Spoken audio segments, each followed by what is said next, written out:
नमस्कार दोस्तों, royal institute Udaipur की यूट्यूब चैनल पे आपका फिर से एक बार स्वागत है। आज का हमारा नया टॉपिक होगा वो होगा origin and evolution of life. ठीक है, मतलब जीवों की उत्पत्ति और विकास का हम अध्ययन की बात करेंगे कि जीवों की उत्पत्ति और उनका जो उत्पत्ति ओरिजिन की बात करते हैं और इवोल्यूशन उद्विकास की बात करते हैं वो कैसे हुआ, उसके हम इस टॉपिक में डिटेल से बात करेंगे।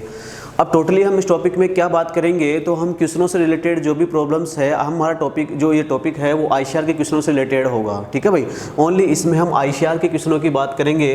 ठीक है, जो आईसीआर में आए हुए क्वेश्चन है उनकी हम बात करेंगे। आईसीआर 2019 से लेकर 2030 तक जो क्वेश्चन है उन सभी की बात इस टॉपिक में हम करेंगे। ठीक है भाई, ओके। तो सबसे पहले तो आप फटाफट लाइव आ जाइए ताकि हम अपनी क्लास स्टार्ट करते हैं। Good evening all of you. हाँ, लाइव सेशन को देखते हैं। Good evening all of you. चलो, हाँ, अब क्लास स्टार्ट करने से पहले मैं बता दूं कि टॉपिक का वेटेज क्या है। Origin and evolution of life की बात करते हैं तो इसका वेटेज की बात करते हैं तो आईसीआर में ये इस टॉपिक है, इसका वेटेज है 6 से 7 क्वेश्चन। कितने हैं? 6 से 7 क्वेश्चन यहाँ से आते हैं, मतलब काफ़ी वेटेज वाला क्वेश्चन है। अगर आईसीआर में बायोलॉजी के 50 क्वेश्चन आ रहे हैं उसमें से 6 से लेकर 7 क्वेश्चन तो ओनली किसके आते हैं? ओरिजिन एंड इवोल्यूशन के आते हैं। ठीक है भाई, आगे हम बात करें क्या ये आईसीआर में जेट में इस टॉपिक का वेटेज है क्या, तो जेट में इस टॉपिक का कोई वेटेज नहीं है। जेट में यहाँ से कोई क्वेश्चन नहीं आते हैं। तो ये टॉपिक उन स्टूडेंट के लिए इंपॉर्टेंट होने वाला है जो आईसीआर की तैयारी कर रहे हैं, नीट की तैयारी कर रहे हैं। ठीक है, नीट एम्स इनकी तैयारी कर रहे हैं, उनके लिए ये टॉपिक बहुत ज़्यादा इंपॉर्टेंट होने वाला है क्योंकि यहाँ आईसीआर में 6 से 7 क्वेश्चन आते हैं। काफ़ी वेटेज वाला टॉपिक है। तो यहाँ इस टॉपिक की origin and evolution of life में ये इंपॉर्टेंट है इसका वेटेज। ठीक है भाई, आगे चलते हैं। तो 2 डायग्राम दिख रहे हैं, कैसे ओरिजिन हुआ, कैसे इवोल्यूशन स्टार्ट हुआ, कैसे उद्विकास हुआ जीवों का। हमारे जो होमो सेपियंस है, मनुष्य का जो साइंटिफिक नाम होता है होमो सेपियंस, उसमें कैसे ओरिजिन हुआ। तो देखो, हमारा जो ओरिजिन हुआ था, जो हम सीधे खड़े हैं, तो वो पहले कहाँ चिंपांजी वगैरह बंदरों से हमारा डेवलपमेंट हुआ। धीरे धीरे ऊर्ध्वाधर खड़े होने लगे। ठीक है, औजारों का इस्तेमाल किया, बाद में एक ह्यूमन का डेवलपमेंट हुआ। ठीक है, क्रेनियल कैपेसिटी बढ़ी। तो ये डायग्राम उनको दिखा रहा है। ठीक है, धीरे धीरे डेवलपमेंट होता है, उसको दिखाता है कैसे और मतलब उद्विकास हुआ। तो कुल मिला के क्या इवोल्यूशन क्या डायरेक्टली कुछ टाइम में हो गया या बहुत लंबा प्रोसेस था, तो इसमें करोड़ों साल लगे। ऐसा नहीं कि इवोल्यूशन हाथों हाथ हो जाता है। बहुत लंबे प्रोसेस के बाद कैसे इस पृथ्वी पर जीव आए, है ना, कैसे एक ह्यूमन का डेवलपमेंट हुआ, कैसे एक कोशी के जीवों से बहुकोशी के जीवों का निर्माण हुआ, वो सब इस टॉपिक में हम पढ़ेंगे। ठीक है, इसके अलावा एक्सपेरिमेंट देखते हैं तो एक्सपेरिमेंट भी बहुत सारे इस टॉपिक में हुए। बहुत सारे साइंटिस्ट आए, उन्होंने अपने अलग अलग एक्सपेरिमेंट बताए। ठीक है, मतलब ये जो मिलर का जो एक्सपेरिमेंट है उसका डायग्राम है। तो मिलर ने क्या बताया, क्या पृथ्वी पर पहले से ही जीव उपस्थित थे, वो सब इस टॉपिक में हम पढ़ेंगे। ओके, सबसे पहले हम बात करते हैं यहाँ। तो इस टॉपिक में कौन कौन से पॉइंट है जिनको हम डिटेल से पढ़ेंगे। तो पहला जो पॉइंट है वो ओरिजिन ऑफ लाइफ है। ठीक है, जीवों का विकास कैसे हुआ उसके बारे में बात करेंगे। फिर है एविडेंस ऑफ ऑर्गेनिक इवोल्यूशन, क्या क्या प्रमाण है कि भाई ऑर्गेनिक इवोल्यूशन में कैसे ह्यूमन का डेवलपमेंट हुआ, क्या डायरेक्ट ही ह्यूमन आया, उससे पहले कुछ जीव थे। जैसे हमें पता है कि हमारे जो पूर्वज थे वो कपीस, है ना, एप वगैरह, तो बंदर वगैरह थे।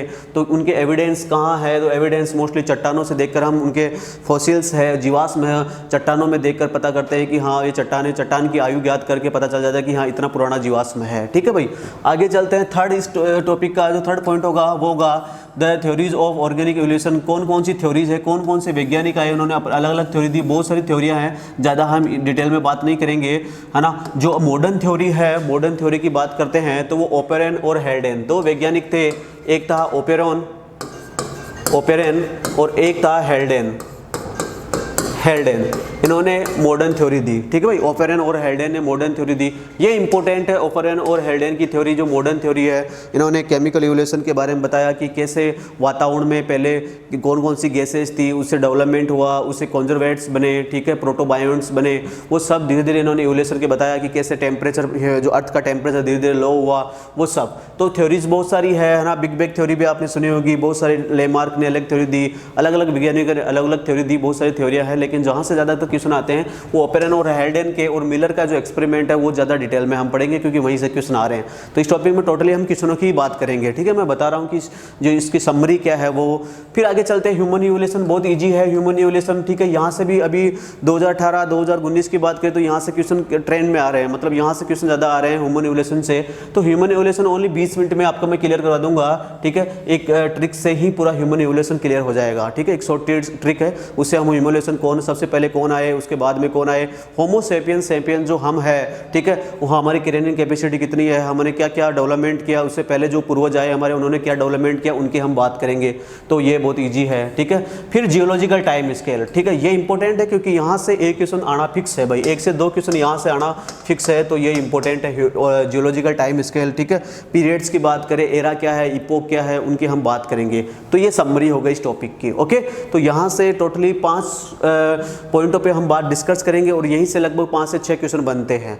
अब बात करें एनसीईआरटी इवोल्यूशन के बारे में क्या बता रही है, तो जो जीव है उनका इतिहास का अध्ययन, जो भी जीव है, ठीक है, लिविंग ऑर्गेनिज्म है, ठीक है, नॉन लिविंग ऑर्गेनिज्म है, उनके इतिहास, जो उनका पीछे का जो बैकग्राउंड है उनकी हम बात करेंगे। उनका अध्ययन मतलब जंतु और पादपों का जो ऐतिहासिक, क्या जंतु और पादप कब से डेवलपमेंट हुआ, जंतु और पादपों का जो ऐतिहासिक डेवलपमेंट है पहले से चला आ रहा है, उसके ही हम क्या कहते हैं, इवोल्यूशन कहते हैं। तो जीव रूपों के इतिहास का अध्ययन, अर्थात पृथ्वी पर करोड़ों वर्षों से वनस्पति, प्लांट्स एंड एनिमल में होने वाले परिवर्तन ही क्या कहलाते हैं, इवोल्यूशन कहलाते हैं, ठीक है भाई।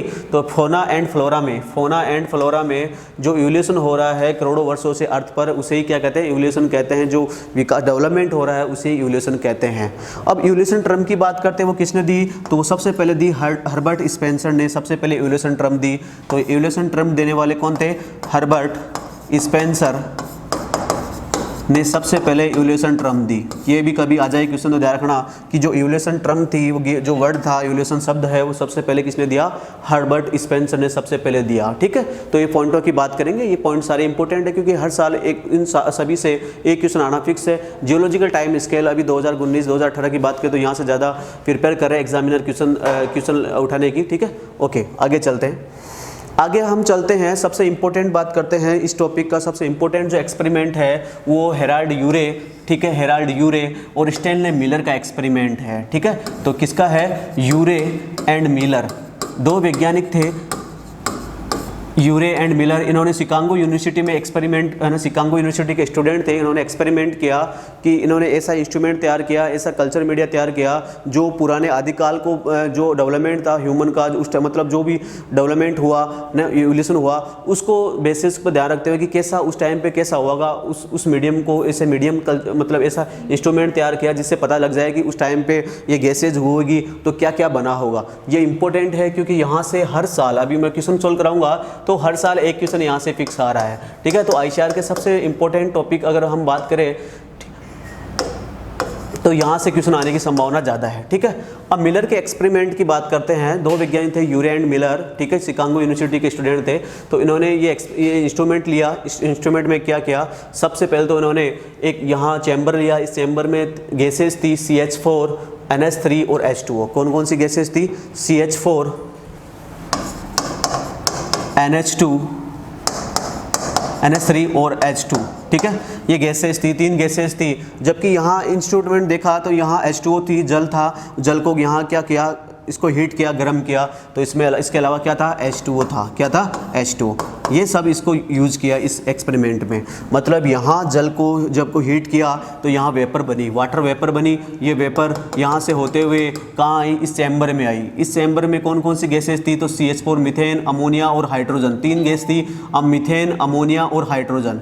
अब यहाँ क्या हुआ, इन्होंने इन गैसेज को ऐसा कल्चर मीडियम तैयार किया जैसे पुराने टाइम पे अगर ये गैसेज अगर वातावरण में, इन्वायरमेंट में थी तो जो बिजलियाँ थी उनके कारण इनको इलेक्ट्रिक चार्ज मिला। क्या मिला, इलेक्ट्रिक चार्ज। एक पॉजिटिव इलेक्ट्रोड लगाया और एक नेगेटिव इलेक्ट्रोड लगाया, और पॉजिटिव और नेगेटिव इलेक्ट्रोड लगा के यहाँ इन्होंने क्या किया, इलेक्ट्रोड लगा के यहाँ इन्होंने इलेक्ट्रिक चार्ज उत्पन्न किया, ठीक है। तो इलेक्ट्रिक चार्ज उत्पन्न करने के बाद यहाँ से जो गैसेज थी, ये वाटर वेपर थी, वो इस इंस्ट्रूमेंट से होते हुए यहाँ कलेक्ट की, ठीक है। तो जो टेम्परेचर था इस इंस्ट्रूमेंट में, जो टेम्परेचर यूज लिया गया वो लगभग 800 डिग्री सेंटीग्रेड, कितना था, 800 डिग्री सेंटीग्रेड टेम्परेचर यूज किया, ठीक है।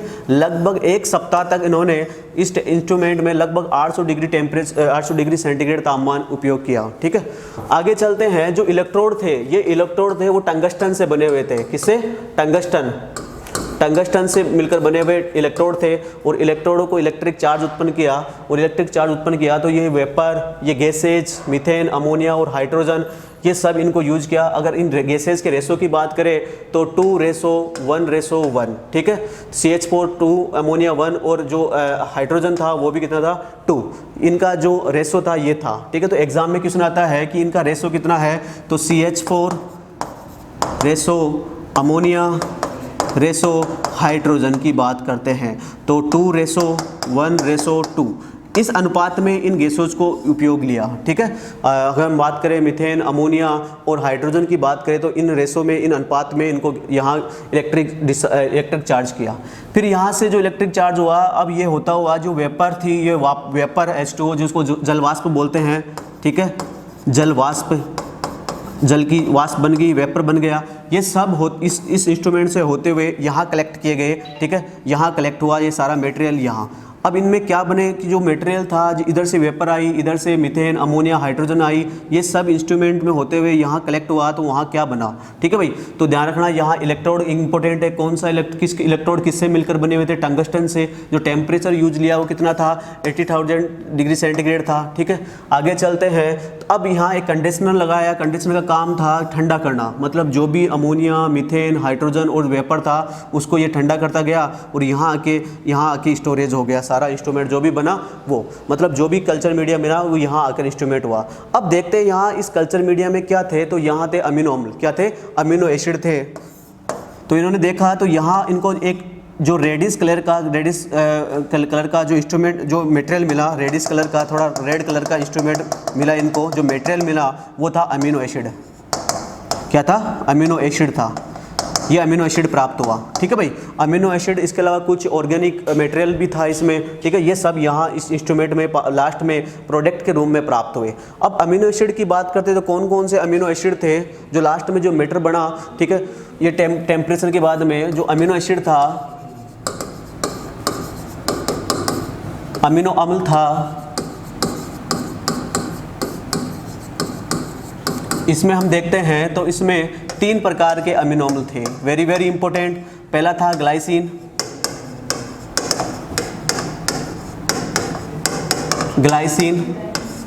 दूसरा था एलिनिन,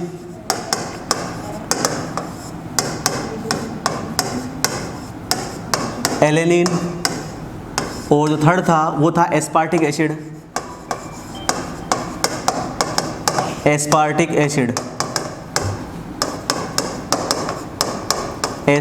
अम्ल, ये इनको प्राप्त हुआ, ठीक है। जो अमीनो अम्ल प्राप्त हुआ था लास्ट में इंस्ट्रूमेंट में, इन अमीनो अम्ल में 3 प्रकार के अमीनो अम्ल इनको मोस्टली प्राप्त हुए। वो कौन कौन से थे, इंपॉर्टेंट है, ग्लाइसिन, एलिनिन और एस्पार्टिक एसिड, ये 3 प्रकार के अमीनो अम्ल प्राप्त हुए लास्ट में। जो अमोनिया, मीथेन और हाइड्रोजन गैस और वेपर थी, वाटर वेपर, इन सबको गर्म होने के बाद 800 डिग्री सेंटीग्रेड में हम जब गर्म किया, इलेक्ट्रिक डिस्चार्ज किया, उसके बाद में अमीनो एसिड मिले, कुछ क्या हुआ, कुछ ऑर्गेनिक मैटर भी मिला इसके अलावा, ठीक है, ऑर्गेनिक मैटर भी मिला। इसके अलावा जो अमीनो अम्ल मिले वो कौन कौन से थे, ग्लाइसिन, एलेनिन और एस्पार्टिक एसिड। ये था मिलर एंड यूरे का एक्सपेरिमेंट, ठीक है भाई। अब हम यहाँ से क्वेश्चनों की बात करें कि कौन कौन से क्वेश्चन अभी तक आए हुए हैं, तो लगभग हर साल में 2019 से लेकर हम 2013 की बात करें तो हर साल एक क्वेश्चन यहाँ से इस एक्सपेरिमेंट से आया हुआ है। टोटली कौन कौन से क्वेश्चन आते हैं, या तो टेम्परेचर पूछ लेगा, कितना टेम्परेचर था, तो 800 डिग्री सेंटीग्रेड के लगभग टेम्परेचर था। अगर दूसरा क्वेश्चन बनेगा तो जो इलेक्ट्रोड यूज लिए वो कौन सी धातु के थे, तो वो टंगस्टन से मिलकर बने हुए थे। टंगस्टन वही होता है जब हम बल्ब के फिलामेंट की बात करते हैं तो बल्ब का फिलामेंट भी टंगस्टन से मिलकर बना होता है, मतलब उसमें प्रतिरोधकता क्या होती है, बहुत ज़्यादा होती है। ठीक है, तो ये अगर गैसेज की बात करें कौन कौन सी गैसेज, यही पूछता है कौन कौन सी गैसेज यूजली, तो मीथेन, CH4, ठीक है, अमोनिया और हाइड्रोजन। इसके अलावा जलवाष्प, जो जल को गर्म करने पर जो वेपर बनी वो जलवाष्प इनमें था। ठीक है भाई, ये 4 चीज़ें थी इसमें थी। अगर रेशो की बात पूछे, इन गैसों की रेशो पूछता है तो CH4 ratio NH3 ratio H2, ठीक है, अमोनिया, मीथेन और हाइड्रोजन के रेशो की बात करें तो 2:1:2 ये रेशोज है। अब बाद में ये सब होने के बाद कंडीशन को ठंडा किया, बाद में जो प्रोडक्ट बना वो प्रोडक्ट क्या बना, वो था क्या, अमीनो एसिड। क्या थे, अमीनो एसिड बने। और अमीनो एसिड की बात करते हैं तो कौन कौन से अमीनो एसिड की बने तो मिले, तो ग्लाइसिन, एलेनिन और एस्पार्टिक एसिड, इसके अलावा कुछ ऑर्गेनिक मैटर भी यहाँ प्राप्त हुआ। ठीक है भाई, तो ये सब मिलर के एक्सपेरिमेंट के क्वेश्चन थे, वो थ्योरीज थी। अब क्वेश्चनों की हम बात करते हैं तो कौन कौन से क्वेश्चन यहाँ से आए हुए हैं उनकी हम बात करेंगे। ठीक है, तो देखते जाओ। सबसे पहले 2019 का क्वेश्चन की हम बात करेंगे। 2019 में कौन सा क्वेश्चन आया यहाँ से, हाँ ओके, 1953 में मिलर द्वारा किए गए प्रयोगों में निम्न में से कौन सा एक घटक नहीं था। ठीक है, तो मिलर ने जो अपना एक्सपेरिमेंट किया था वो कब किया था, ये एक और क्वेश्चन आ गया, तो 1953 में। ध्यान रखना, मिलर एंड यूरे ने जो एक्सपेरिमेंट किया था वो कब किया था, 1953 में एक्सपेरिमेंट किया था। तो फटाफट रिप्लाई दो भाई, इसका आंसर क्या होगा, ये 2019 का क्वेश्चन है। ठीक है, इसका आंसर क्या होगा, ओके। इसके आंसर की बात करते हैं तो बिल्कुल मैंने अभी जस्ट बताया था आपको कि कौन कौन मिलता है, तो CH4, मीथेन और हाइड्रोजन, ये 3 गैसेज थी, है ना, मीथेन, अमोनिया और हाइड्रोजन, 3 गैसेज थी। इसके अलावा क्या था, जलवाष्प, क्या था, जलवाष्प था। ओके, जलवाष्प। अब देखते हैं यहाँ ऑप्शन में देखते हैं तो देखो ये अमोनिया रहा, ये हाइड्रोजन रहा, ये जलवाष्प रहा, तो कौन नहीं था, ये बेंजीन नहीं थी। तो ये बिल्कुल पहला आंसर इसका चला गया सेकंड क्वेश्चन का। तो कौन सा ऑप्शन जाएगा, फर्स्ट ऑप्शन। ठीक है भाई, चलो अगले क्वेश्चन में चलते हैं।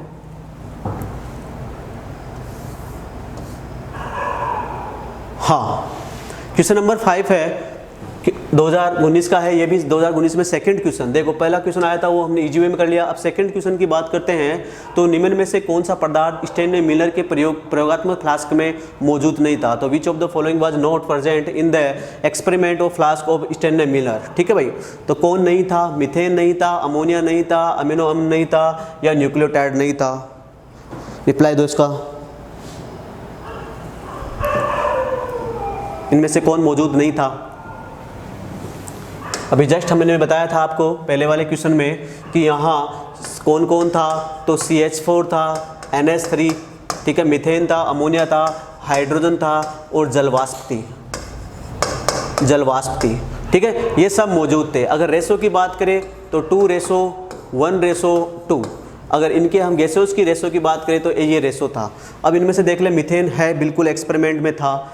अमीनो अम्ल की बात करें तो क्या अमीनो अम्ल था, हाँ। इन सभी से ये सभी मिलकर किसका निर्माण कर रहे थे, अमीनो एसिड का निर्माण कर रहे थे। बताया था मैंने, किसका, अमीनो एसिड का निर्माण कर रहे थे। मतलब इन सभी के जब लगभग 7 दिन तक एक्सपेरिमेंट हुआ, 7 दिन के बाद में जो प्रोडक्ट बना उसमें कौन थे, अमीनो अम्ल थे। क्या थे, अमीनो अम्ल। फिर अब क्या स्टैनले मिलर ने और यूरे ने जो एक्सपेरिमेंट किया था वो किसके सत्यापन के लिए किया था, तो जो यूरे जो हम बात करते हैं तो ये अमीनो अम्ल की बात करते हैं। तो अमीनो अम्ल की जो यहाँ देखते हैं तो अमीनो एसिड कौन कौन से थे, तो मैंने बताया था अमीनो एसिड 3 प्रकार थे, ग्लाइसिन, एलेनिन और एस्पार्टिक एसिड अमीनो अम्ल थे। वापस चलते हैं तो यहाँ हम देखते हैं स्टैनले मिलर की एक्सपेरिमेंट की बात करते हैं, कौन मौजूद नहीं था, तो मौजूद की बात करते हैं मीथेन थी, अमोनिया था और अमीनो एसिड इसमें था। तो कौन नहीं था, न्यूक्लियोटाइड इसमें मौजूद नहीं था। ओके, आगे चलते हैं। अगले क्वेश्चन की हम बात करें 25। ओके, इस क्वेश्चन में चलते हैं, 14 क्वेश्चन में चलते हैं। तो 14 क्वेश्चन में देखते हैं, ये भी मिलर के एक्सपेरिमेंट का है। तो मिलर और यूरे ने जीवन के उद्भव को सिद्ध करने के लिए एक प्रयोग किया था।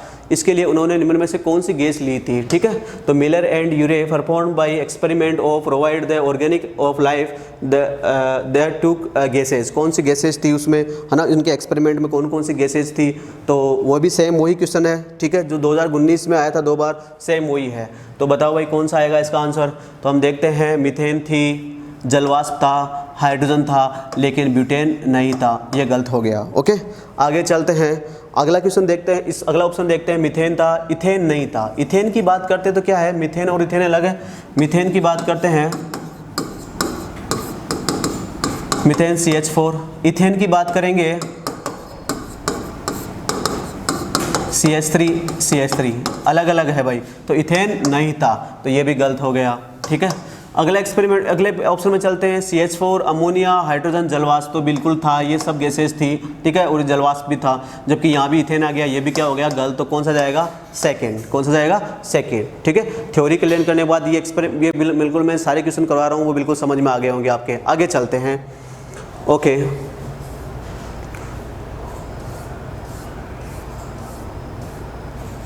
हाँ, क्वेश्चन नंबर 25 की बात करते हैं अब। ये भी किसका था, स्टैनले मिलर और यूरे के एक्सपेरिमेंट से ही रिलेटेड ये क्वेश्चन है। ठीक है, अब यहाँ 25 में देखते हैं, तो आप बताओ कि मिलर तथा यूरे के जीवन के उद्भव को, ठीक है, जीवन के उद्भव को प्रदर्शित करने के लिए निम्न में से किस गैसेज का, कौन सी गैसेज का उपयोग करके अपना प्रमाण सत्यापित किया। ठीक है भाई, तो कौन कौन सी गैसेज थी, उनका उपयोग किया, टोटली ये बात कर रहा है। The Miller and Urey performed experiment demonstrate organic of life और using which of the following gases. ठीक है, तो इसमें हम बात करते हैं कौन कौन सी गैसेज थी, उनका उपयोग किया। तो मैं बार बार बता रहा हूँ, इन्होंने 3 गैसेज का यूज किया था, CH4, NH3 और H2। ठीक है, जबकि अदर बात करते हैं गैसेज के अलावा क्या लिया, जलवाष्प लिया।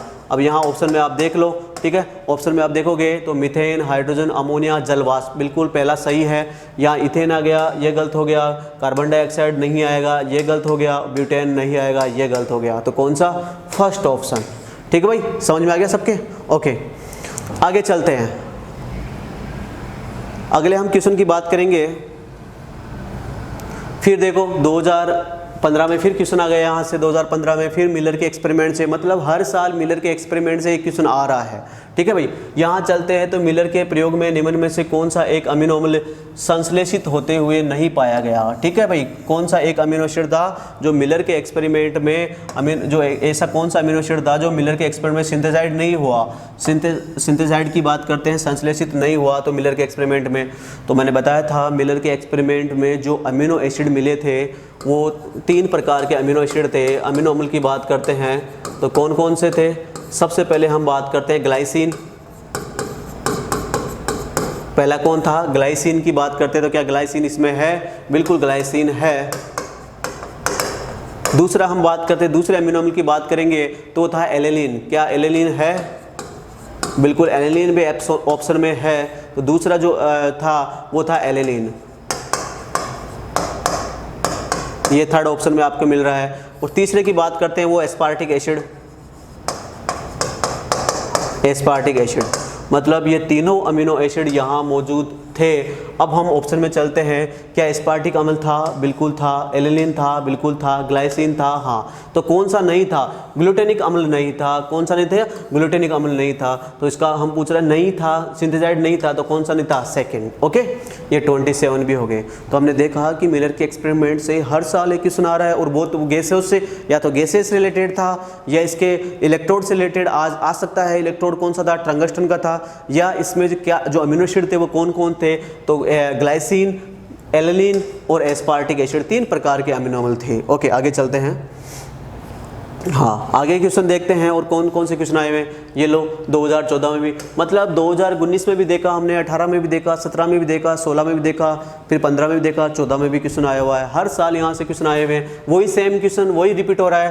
तो वही मिलर एंड यूरे के एक्सपेरिमेंट में जो जीवन ओरिजिन ऑफ लाइफ के बारे में बता रहे थे, तो Miller and Urey perform the experiment prove origin of life, origin of life. तो इसमें कौन कौन सी गैसेज क्या नहीं थी, गैसेज ली थी, उसमें उन्होंने कौन कौन सी गैसेज ली थी, तो आप बताओ कौन कौन सी थी। बिल्कुल आपको बार बार याद करवा रहा हूँ, CH4, methane, NH3, ammonia, H2, hydrogen, ये तो गैसेज थी। इसके अलावा क्या था, जलवाष्प, वाटर वेपर, जलवाष्प था।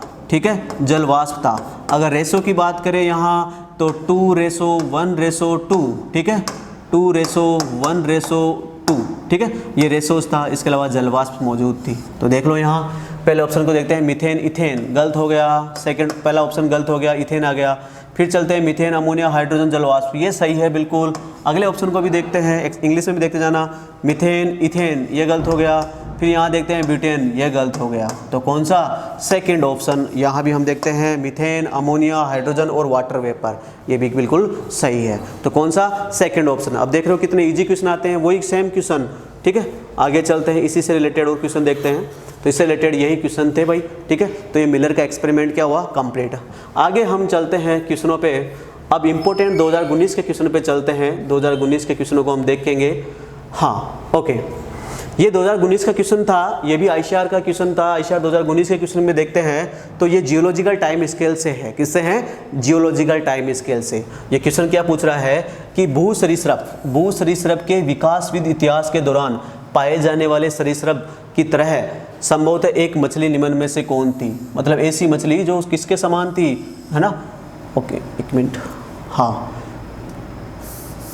वापस देखते हैं क्वेश्चन को। भू सरीसृप के विकासविद इतिहास, मतलब जो सरीसृप है, रेप्टाइल्स है, उसके ओरिजिन को बात करें तो निम्न में से ऐसे सरीसृप की तरह ऐसी फिशेज थी जो सरीसृप की तरह दिखाई देती थी, वो कौन सी थी? तो बिल्कुल ये एनसीईआरटी की लाइन है। पहली बात तो ये सेम डिटो एनसीईआरटी की लाइन है। और पेज नंबर भी मैं बता देता हूँ, 151 पेज नंबर पे आपको एनसीईआरटी में ये मिल जाएगी। डायग्राम के जस्ट नीचे ये लाइन है और बिल्कुल एज इट इज लाइन है। और ब्रैकेट में उस जो रेप्टाइल्स की तरह दिखने वाली जो मछली थी, है ना, उसका नाम भी वहाँ दे रखा है। तो वो आप बता सकते हो ऑप्शन को देखे हुए कि कौन सी होगी। अगर आपने एनसीईआरटी पढ़ी होगी तो कौन सी जो ऑप्शन होगा इसमें, आप बताओ।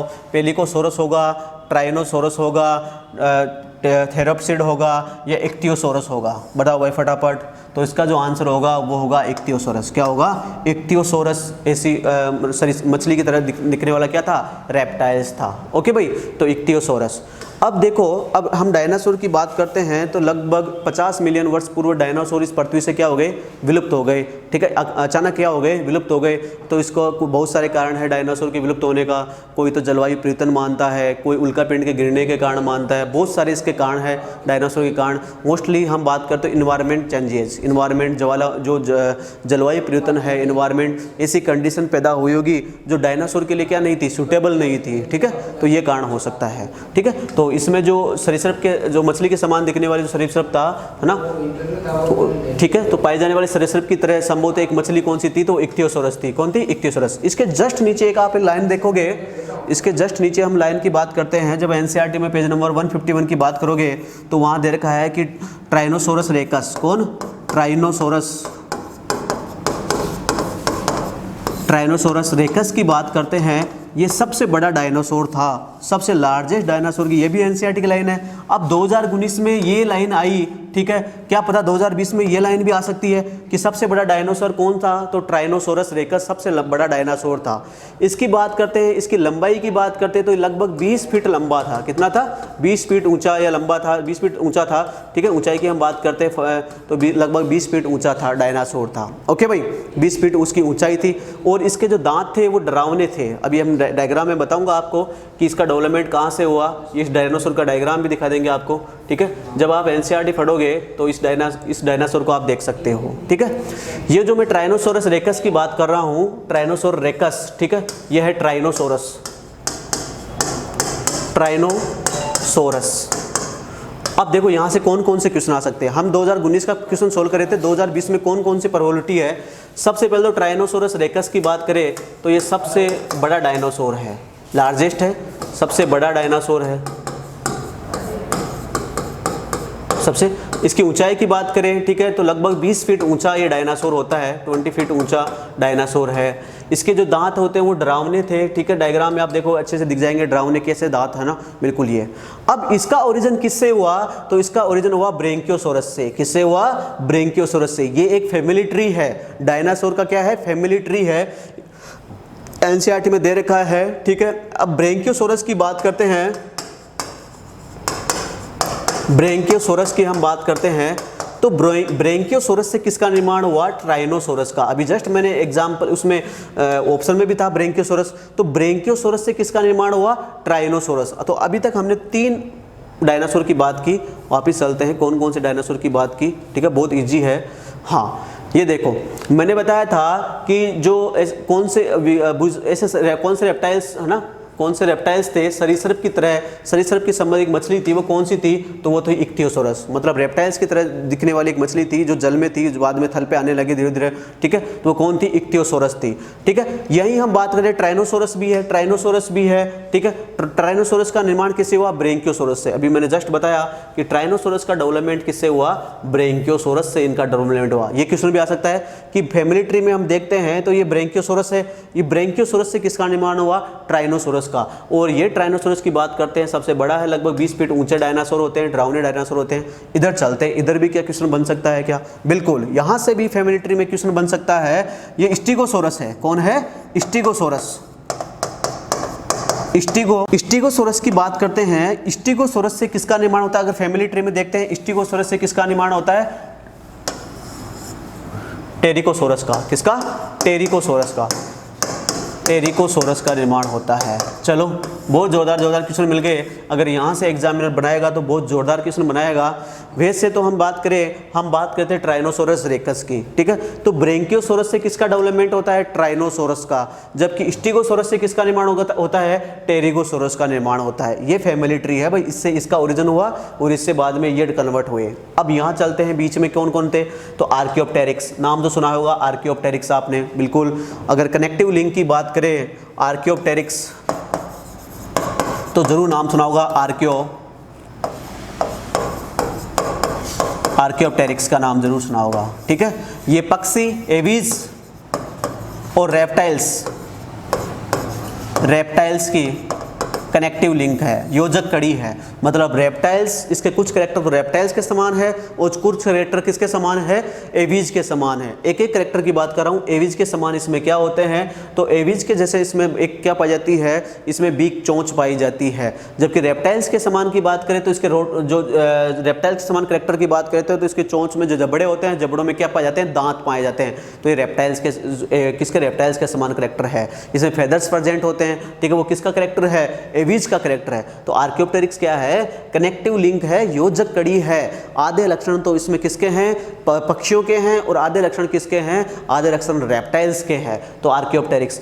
आगे चलते हैं तो आर्कियोप्टेरिक्स से किसका निर्माण होगा, तो रेप्टाइल से होगा, बिल्कुल। तो क्रोकोडाइल। फिर चलते हैं तो कौन है, टेरिडोन्स। कौन है, टेरिडोन्स की बात करते हैं। ये डेवलपमेंट हुआ, फैमिली ट्री का डेवलपमेंट होता गया।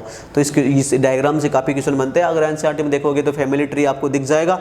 डायनासोर का फैमिली ट्री की बात करते हैं तो ब्रेंकियोसोरस से ट्राइनोसोरस की बात करते हैं, ब्रेंकियोसोरस से ट्राइनोसोरस का डेवलपमेंट हुआ, और स्टीगोसोरस से किसका हुआ, टेरिकोसोरस का निर्माण हुआ। ओके, यहाँ चलते हैं तो आर्कियोप्टेरिक्स क्या है, कनेक्टिव लिंक है। आर्कियोप्टेरिक्स कनेक्टिव लिंक मतलब योजक कड़ी है, किसकी, पक्षियों की और सरीसृपों की, रेप्टाइल्स और एवीज की। इसमें कुछ कैरेक्टर रेप्टाइल्स के हैं तो कुछ कैरेक्टर किसके हैं, एवीज के हैं, जो मैंने बता दिया, ठीक है। इसकी चोंच में जबड़ों में क्या पाए जाते हैं, दांत। ये किसका कैरेक्टर है, रेप्टाइल्स का है, दांत प्रेजेंट होना, टीथ प्रेजेंट होना। जबकि चोंच का प्रेजेंट होना किसका है, एवीज का कैरेक्टर है। इसके जो फोरलिम्ब है वो कि उसमें विंग्स में प्रेजेंट हो जाते हैं, ये एवीज का कैरेक्टर है। तो ऐसे बहुत सारे कैरेक्टर होते हैं। फिर क्रोकोडाइल, फिर टेरिडोन का निर्माण हुआ। ओके, तो हमारा क्वेश्चन मैंने बता दिया था। क्वेश्चन क्या था, क्वेश्चन की हम बात करते हैं तो क्वेश्चन एनसीईआरटी की लाइन थी जो मैंने आपको करवाई, ठीक है भाई।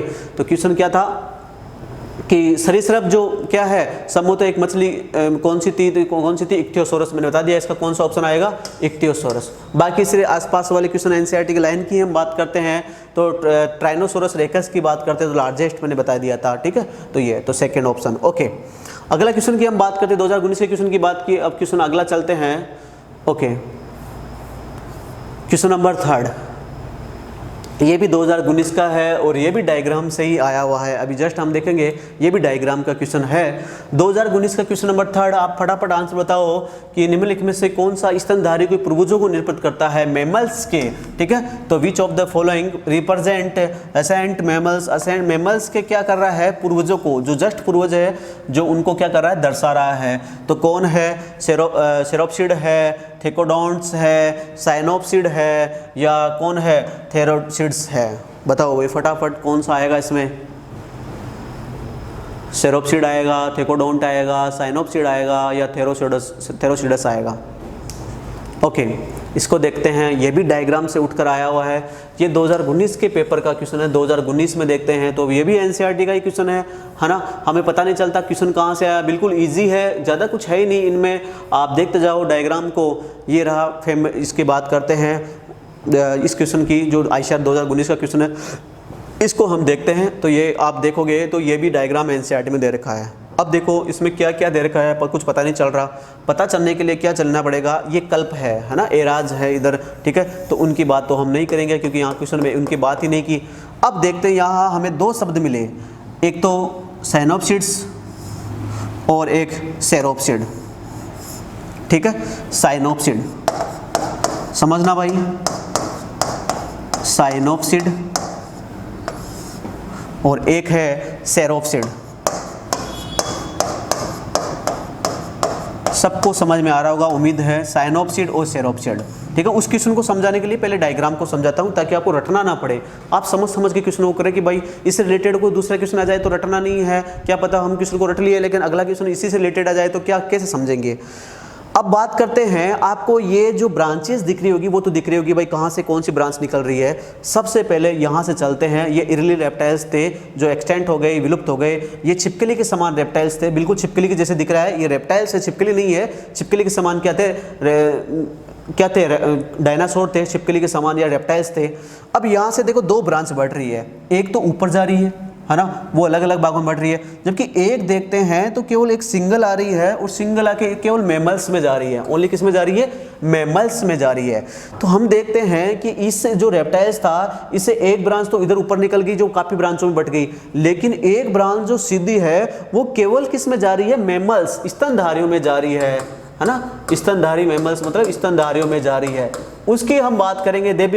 इसका डायग्राम भी दे रखा है। तो जब हम साइनोप्सिड की बात करते हैं, किसकी बाट करते हैं, साइनोप्सिड की। ये साइनोप्सिड से देखो जो ब्रांच निकल रही है, ये ब्रांच फिर आगे किस में जा रही है, ये किस में जा रही है, पेलिकोसोरस में जा रही है। फिर चलते हैं तो टेरोप्सिड में जा रही है, वो लास्ट में किस में जल्दी, मैमल्स में जा रही है। मतलब ये तो अलग है, ये तो क्या है, अलग। यहाँ हम साइनोप्सिड की बात करते हैं तो पेलिकोसोरस है। पेलिकोसोरस से क्या है, मैमल्स है। कौन है, मैमल्स है। और क्वेश्चन क्या था हमारा कि मैमल्स के पूर्वज कौन थे, स्तनधारियों के पूर्वज कौन थे। तो वहां ऑप्शन में था साइनोप्सिड है या सेरोप्सिड है। आप बताओ भाई कि मैमल्स के हम बात करेंगे तो उनके पूर्वज या तो साइनोप्सिड होंगे या सेरोप्सिड होंगे। और आपको पता है ये जो लाइन है वो किससे निकल रही है, ये निकल रही है साइनोप्सिड से। किससे निकल रही है, साइनोप्सिड से। तो इसका आंसर क्या जाएगा उस क्वेश्चन का, साइनोप्सिड। देखते हैं क्वेश्चन को देखते हैं, बहुत इजी क्वेश्चन था। ये लो, मैमल्स के जो पूर्वज थे वो कौन थे, साइनोप्सिड से या सेरोप्सिड थे। तो मैमल्स के पूर्वज थे वो कौन थे, साइनोप्सिड। कौन थे, साइनोप्सिड। चलो ये क्वेश्चन तो हमारा हो गया, बिल्कुल इजी था। पहले हमें पता नहीं था, पहले हमने रट रखा था इसको, लेकिन हम जब डायग्राम में देखा इसको, डायग्राम में देखने में पता चला कि भाई मैमल्स के जो पूर्वज थे वो तो कौन थे, साइनोप्सिड से। ये बात डायग्राम दिखा रहा है कि साइनोप्सिड, ये इससे किसका निर्माण हो रहा है, मैमल्स का निर्माण हो रहा है। ये क्वेश्चन बिल्कुल सही है कि साइनोप्सिड से ओनली मैमल्स का निर्माण होता है। लेकिन यहाँ देखो, यहाँ तो बहुत कंफ्यूजन है, ये ट्रिक कहाँ जा रहे हैं। अब चलते हैं सेरोप्सिड से। सेरोप्सिड को देखते हैं तो एक ब्रांच तो इधर गई, इसे टर्टल का निर्माण हुआ, ठीक है। किससे हुआ, सेनोप्सिड से ही। फिर सेनोप्सिड से देखते हैं, ये देखो दूसरी ब्रांच देखो यहाँ, इसमें स्नेक और लिजार्ड का निर्माण हुआ, सांप और छिपकलियों का निर्माण हो गया। किससे, सेरोप्सिड से ही। फिर सेरोप्सिड से आगे चलते हैं तो ये कौन है, पेलिकोसोरस है। पेलिकोसोरस से आगे किस कारण में हुआ, डायनासोर। डायनासोर से क्या बने, क्रोकोडाइल और बर्ड्स। ये देखो बर्ड्स का निर्माण भी किससे हुआ, वो भी किससे हुआ, सेरोप्सिड से। ये एनसीईआरटी की लाइन है, ध्यान रखना। तो सेरोप्सिड की बात करते हैं तो सेरोप्सिड से टर्टल का निर्माण भी हुआ, लिजार्ड का निर्माण भी हुआ, स्नेक का निर्माण भी हुआ, टुआटारा का निर्माण भी हुआ, क्रोकोडाइल का निर्माण भी हुआ और बर्ड्स पक्षियों का निर्माण भी हुआ। वो किससे हुआ, ये सारा डेवलपमेंट किससे हुआ, ये हुआ सेरोप्सिड से। तो सेरोप्सिड इन सभी के लिए क्या है, जिम्मेदार है। इन सभी के डेवलपमेंट के लिए पक्षी, मगरमच्छ, टुआटारा, सांप, छिपकली और कछुए, इन सभी के निर्माण के लिए कौन जिम्मेदार है, तो वह है सेरोप्सिड। जबकि हम बात करते हैं साइनोप्सिड के, तो साइनोप्सिड से ओनली किसका निर्माण हुआ, मैमल्स का। अब देखो भाई, अब सोच रहे हो चलो क्वेश्चन तो चलो हमें समझ में आ गया, बहुत अच्छी बात है, आपने इतना डिटेल समझाया कि साइनोप्सिड से ओनली किसका निर्माण हुआ, मैमल्स का। लेकिन सर क्वेश्चन आ जाए कि पक्षियों का या रेप्टाइल्स का या किसका, इसकी बात करते हैं कछुओं का निर्माण किससे हुआ, तो वो हुआ सेरोप्सिड से। किससे हुआ, सेरोप्सिड से। ध्यान रखना भाई, ये भी इंपॉर्टेंट है। ओके भाई, तो इस क्वेश्चन से, इस डायग्राम से हमें ये पता चला कि अब देखो पूछ ले किस, इसका निर्माण है किसका, अब पूछ ले आपको इस डायनासोर का निर्माण पूछ ले, किसका, इस डायनासोर का। थिकोडोंट्स की बात करते हैं, ये थिकोडोंट है, ठीक है, थिकोडोंट का डेवलपमेंट भी किससे हुआ, सेरोप्सिड से हुआ। जबकि साइनोप्सिड से बात कर देंगे तो इसमें पेलिकोसोरस, ओनली किसका निर्माण हुआ, पेलिकोसोरस का। बाकी डायनासोर का निर्माण किससे हुआ, सेरोप्सिड से हुआ। तो ये भी क्लियर होगा क्वेश्चन, मेरे हिसाब से आपके समझ में आ गया होगा। स्क्रीनशॉट आप ले सकते हो कि स्तनधारियों मैमल्स का जो क्वेश्चन था हमारा, मैमल्स का डेवलपमेंट किससे हुआ, साइनोप्सिड से हुआ। जबकि हम बात करते हैं turtle, lizard, snake, crocodile, aves, इन सभी का निर्माण किससे हुआ, सेरोप्सिड से हुआ था। ओके भाई, आगे चलते हैं हम अगले क्वेश्चन की तरफ। तो 2019 का ये नेक्स्ट क्वेश्चन भी हमारे ईजीवे में समझ में आ गया। अभी मैंने 2 डायग्रामों से 2 क्वेश्चन आपको करवा दिए, ठीक है। तो 2019 का जो पहला क्वेश्चन था वो था कि ये जो मैंने इक्तियोसॉरस बता दिया था मछली के समान, तो ये कंप्लीट हुआ। अगले क्वेश्चन की हम बात करते हैं। सेकंड क्वेश्चन मिलर के एक्सपेरिमेंट में पहले ही करवा दिया था, ये भी 2019 का था। थर्ड क्वेश्चन की बात करते हैं तो ये भी कंप्लीट हुआ। साइनोप्सिड कौन था, साइनोप्सिड से स्तनधारियों का क्या होता है, डेवलपमेंट, ये भी क्लियर। आगे चलते हैं। अगला जो हमारा क्वेश्चन है, हाँ अब ये क्वेश्चन की बात करते हैं। यहाँ कुछ थ्योरी पढ़ेंगे, पहले क्वेश्चन को देख लेते हैं। विच ऑफ द फॉलोइंग, है ना, कैन नॉट बी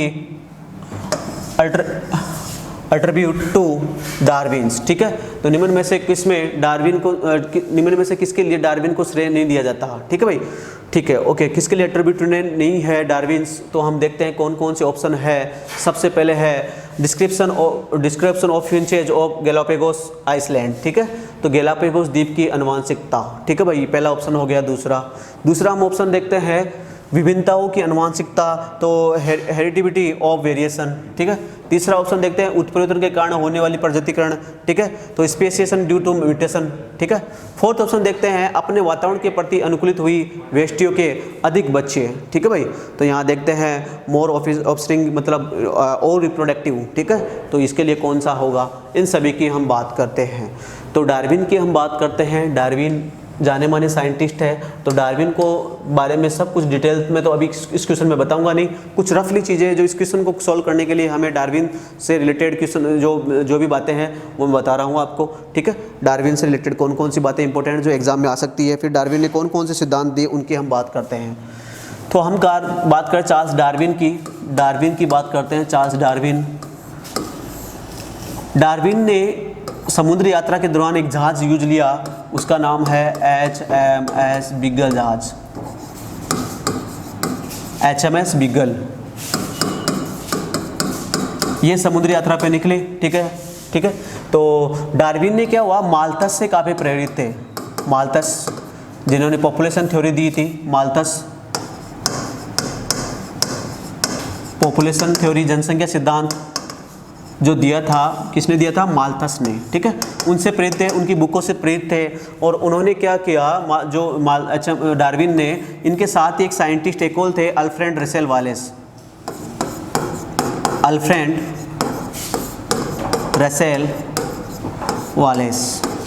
इन्होंने अपना काम अलग अलग किया। अल्फ्रेड रसेल वालेस की बात करते हैं तो इन्होंने अपना काम अलग जगह किया, जबकि डार्विन ने अपना काम अलग जगह किया। लेकिन दोनों का जो रिजल्ट था वो क्या था, सेम था। क्या था, सेम था। ओके, अल्फ्रेड रसेल वालेस की बात करते हैं तो इन्होंने मले आर्किपेलागो,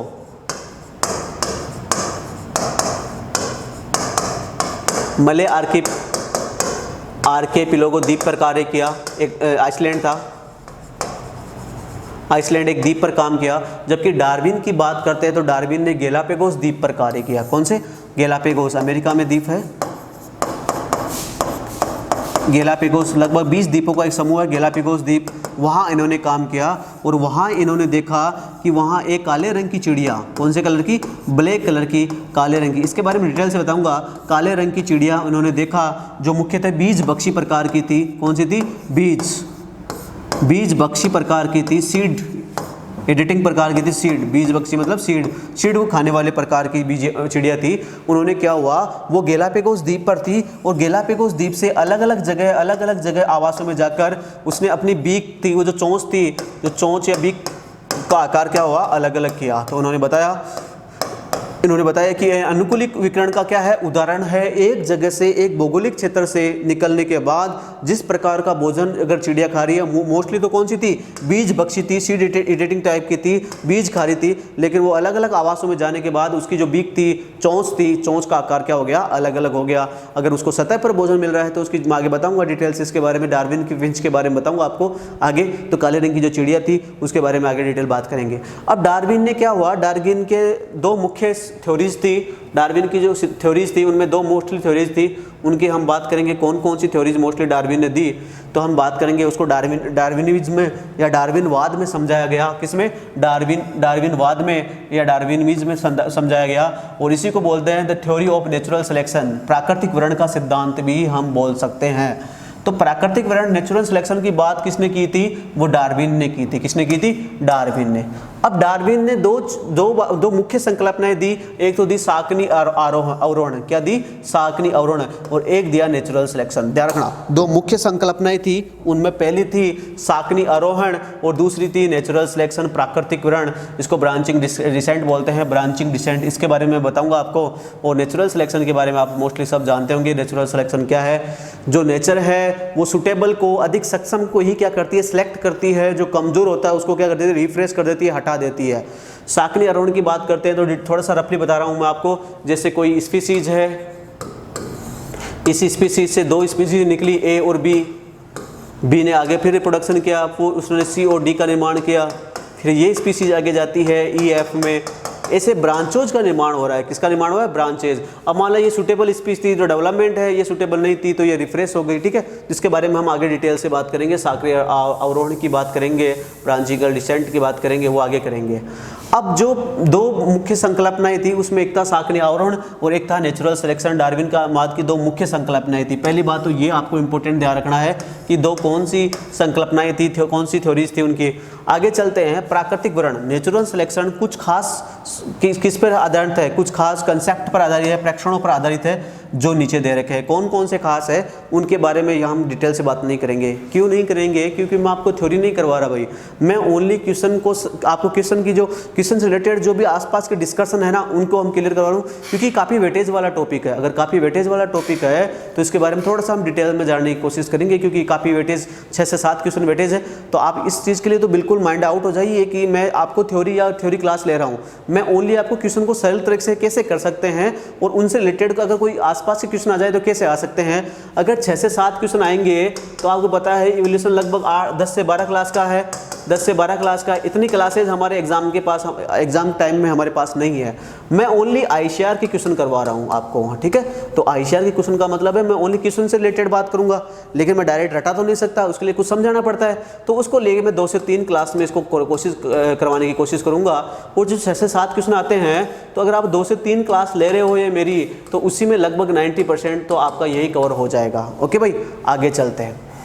अब कुछ प्रेक्षण थे, कुछ थ्योरी थे। उसमें पहला है अत्यधिक प्रजनन और प्रोडक्शन की बात करते हैं। ये क्या होता है, तो उन्होंने बताया कि कुछ ऐसे जीव होते हैं तो बहुत ज़्यादा प्रजनन करते हैं। अगर बहुत ज़्यादा प्रजनन करेंगे तो बहुत ज़्यादा संततियाँ पैदा करेगी, ठीक है। अगर आप इकोलॉजी में आपने पढ़ा होगा तो सालमन मछली का नाम आया होगा।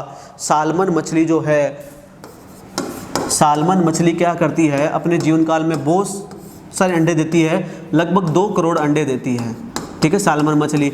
लेकिन ये क्या सभी अंडे डेवलपमेंट होता है इनका? नहीं, इन सभी अंडों का डेवलपमेंट नहीं होता। अधिकांश अंडे क्या जाते हैं, वहीं नष्ट हो जाते हैं, उनसे नए जीव का निर्माण नहीं होता, ठीक है। तो अत्यधिक प्रजनन का और प्रोडक्शन का मतलब है कि जीव बहुत ज़्यादा संख्या में बच्चे तो पैदा करते हैं, लेकिन आकार की समस्या के कारण वो क्या नहीं कर पाते, ग्रोथ नहीं कर पाते, ठीक है। तो थोड़ा सा रफली हम देखते हैं अत्यधिक प्रजनन या और प्रोडक्शन की बात करते हैं। ये इसका प्राकृतिक वर्ण में था, ठीक है भाई। दूसरे हम बात करते हैं उत्तरजीविता के लिए संघर्ष, स्ट्रगल फॉर एक्सटेंस, ठीक है, उत्तरजीविता के लिए संघर्ष। तो जीव क्या है, जीवित रहने के लिए क्या करते हैं, संघर्ष करते हैं। कोई भी जीव है वो जीवित रहने के लिए क्या करेगा, संघर्ष करेगा। अब संघर्ष अलग अलग प्रकार का हो सकता है, इंट्रा स्पीसीज हो सकता है, इंटर स्पीसीज हो सकता है, और नेचर के लिए, नेचर में सुटेबल होने के लिए भी संघर्ष हो सकता है। तो इंटर स्पीसीज क्या, ठीक है, स्ट्रगल्स, ठीक है, इंटर इंटर स्ट्रगल्स, और जबकि क्या हो सकता है नेचर के लिए, अगर नेचर उनको हटा रही है तो उसके लिए भी स्ट्रगल करना पड़ता है, नेचर में सूटेबल रहने के लिए भी क्या करना पड़ता है, क्या उत्तरजीविता के लिए क्या करना पड़ता है, संघर्ष करना पड़ता है। तो वो आपने डिटेल से पढ़ा होगा। ये सेकेंड पॉइंट हो गया, ठीक है। थर्ड की हम बात करते हैं मोस्टली सेकंड की बात करता हूँ, उत्तेजिता वाले संघर्ष जो मोस्टली सेम जाति है, ठीक है, सेम जाति में ही ज्यादातर क्या होता है संघर्ष देखने को मिलता है, क्योंकि उसकी आवश्यकता क्या होती है, सेम होती है। भोजन, आवास, जनन के लिए सेम आवश्यकताओं के लिए क्या करते हैं, कंपटीशन करते हैं। थर्ड की हम बात करते हैं विभिन्नताएं और वंशागति, ठीक है। तो वेरिएशन एंड हेरिडिटी की बात करते हैं, वंशागति के बारे में हम आगे बात करेंगे। विभिन्नताओं की बात करते हैं, दो प्रकार से हो सकती है, एक तो क्या हो सकती है लाभदायक, और एक होती है हानिकारक। विभिन्नताएं भी हो सकती है, वेरिएशन भी हो सकता है, लाभदायक जीव को लाभ देगी, ठीक है। तो कुछ क्लाइमेट चेंज के कारण मान लो जीव क्या है, क्लाइमेट की जो कंडीशन है उनको क्या कर रहा है, ग्रहण कर रहा है, ठीक है, उसमें सूटेबल हो रहा है, तो वो क्या है उसके लिए लाभदायक है। लेकिन कुछ जीव क्लाइमेट कंडीशन को सहन नहीं कर पाते, तो उसके लिए क्या है, हानिकारक है। ये डार्विन की बहुत सारी थी, बाद में इस डार्विन की बहुत आलोचनाएं भी, उन्होंने कुछ ऐसे एक्सपेरिमेंट दे दिए जिसे उन्होंने दिया कि कोई जीव ज़्यादा किसी ऑर्गन को यूज कर रहा है तो उसका डेवलपमेंट ज़्यादा होगा। लेकिन बाद में आलोचना की कि ऐसे तो स्टूडेंट है, पढ़ने वाले स्टूडेंट है, वो आंखों का ज़्यादा यूज़ करे तो आंखों की साइज़ बड़ी हो जानी चाहिए, ठीक है, उनका देखने का पावर ज़्यादा हो जाना चाहिए, लेकिन ऐसा कुछ नहीं है। तो बहुत सारी आलोचनाएं भी हुई, लेकिन उन्होंने कुछ एक्सपेरिमेंट दिए, कुछ प्रेक्षण दिए, तो उनको पढ़ना जरूरी है। आगे चलते हैं, जो आपने मैंने बता दिया पहले, नेचुरल सिलेक्शन, ठीक है, योग्यता की उत्तरजीविता, ठीक है, सुटेबल इन सर्वाइवल, ठीक है, तो ये प्राकृतिक वर्ण का भी इसका प्रेक्षण था। और नई जाति की उत्पत्ति, ओरिजिन ऑफ न्यू स्पीसीज, आपको पता है, ठीक है, तो न्यू स्पीसीज का डेवलपमेंट होता रहता है, पुरानी स्पीसीज रिफ्रेश होती है, न्यू स्पीसीज का क्या होता है, निर्माण। ये इनके कुछ प्रेक्षण थे। अब हम क्वेश्चन पे चलते हैं। क्वेश्चन में क्या पूछा था, डार्विन से रिलेटेड क्या क्वेश्चन था, इन्हीं पॉइंटों से क्वेश्चन था। तो पहले पॉइंट देखो कौन कौन से थे, प्रेक्षण थे, अत्यधिक प्रजनन, उत्तरजीविता के लिए संघर्ष, विभिन्नताएं, वंशागति, variation and heredity, natural selection और ओरिजिन ऑफ न्यू स्पीसीज। अब क्वेश्चन पे चलते हैं, क्वेश्चन क्या था। पॉइंट मैंने रफली समझाया, आपको डिटेल से नहीं समझाई, काफी बड़ी थ्योरी है भाई, क्योंकि हम क्वेश्चन सोल्व कर रहे हैं। ओके, आगे चलते हैं क्वेश्चन पे। ओके, हाँ, डार्विन को किसके लिए श्रेय नहीं दिया जाता है ना, ऐसा क्या है जो डार्विन उसके लिए श्रेय नहीं है। गैलापागोस द्वीपों की अनुवंशिकता, बिल्कुल मैंने बताया था, गैलापागोस द्वीपों पर उन्होंने डार्विन फिंच पे कार्य किया, इसके लिए उनको श्रेय दिया जाता है। उन्होंने अच्छा काम बताया कि ठीक है, हैबिटेट के आधार पर ही क्या उन्होंने अपने आकार को चेंज कर लिया खाने पीने के आधार पर, ठीक है। विभिन्नताएं की वंशागति, अभी जस्ट बताया था मैंने, हेरिडिटी और वेरिएशन, ये भी उसके लिए श्रेय भी दिया जाता है, बिल्कुल सही है। उत्परिवर्तन, म्यूटेशन की बात करते हैं, म्यूटेशन के कारण में होने वाली प्रजातिकरण, इसके बारे में मैंने डार्विन के कुछ नहीं बताया, उत्परिवर्तन के बारे में डार्विन ने कुछ नहीं बताया, ठीक है भाई। आगे चलते हैं, अपने वातावरण के प्रति अनुकूलित व व्यष्टिगत अधिक बच्चे, मतलब ओवर रिप्रोडक्टिव, ठीक है, अधिक बच्चे मतलब और रिप्रोडक्टिव करने की बात कर रहे हैं, ठीक है, ऑफ स्प्रिंग वगैरह, ठीक है, अत्यधिक प्रजनन की बात करें तो इसके बारे में मैंने बताया था, पहला पॉइंट यही था अत्यधिक प्रजनन, तो ये इसके बारे में बताया, इसके बारे में बताया, इसके बारे में, लेकिन इसके बारे में डार्विन ने कुछ भी नहीं बताया। ये थर्ड की बात करते हैं, तो थर्ड इसका ऑप्शन चला गया, जस्ट मैंने करवाया, ये क्वेश्चन बिल्कुल इजी वे में हो गया, ठीक है। थ्योरी बहुत है, मैंने बताया था अभी जस्ट, इसकी थ्योरी बहुत सारी है, लेकिन वो क्या है, हम थ्योरी नहीं पढ़ रहे, हम ओनली क्वेश्चन प्रैक्टिस कर रहे हैं भाई, ठीक है, ओनली क्वेश्चन प्रैक्टिस कर रहे हैं। तो देखो अत्यधिक प्रजनन भी था वहाँ, ठीक है, विभिन्नताएं, वेरिएशन एंड हेरिडिटी भी थी उस ऑप्शन में, ठीक है। सेकंड हम बात करते हैं उत्तरजीविता के लिए संघर्ष भी था, लेकिन म्यूटेशन के बारे में डार्विन ने मैंने कोई बात नहीं बताई, तो ये क्वेश्चन भी हुआ। अगले हम क्वेश्चन की बात करते हैं, ठीक है, ये आयशा 2019 के क्वेश्चन चल रहे हैं। ओके, फोर्थ हो गया, 5 क्वेश्चन पे हम चलते हैं। 5 क्वेश्चन मैंने पहले करवा दिया था, मिलर के एक्सपेरिमेंट की बात करते हैं, तो अमीनो एसिड न्यूक्लियोटाइड नहीं थे उसमें, ठीक है। ओके, अगले क्वेश्चन की बात करते हैं, तो अपसारी और अभिसारी अब विकास की हम नेक्स्ट क्लास में बात करेंगे। अपसारी विकास क्या होता है, अभिसारी विकास क्या होता है, ठीक है। ओके, धन्यवाद।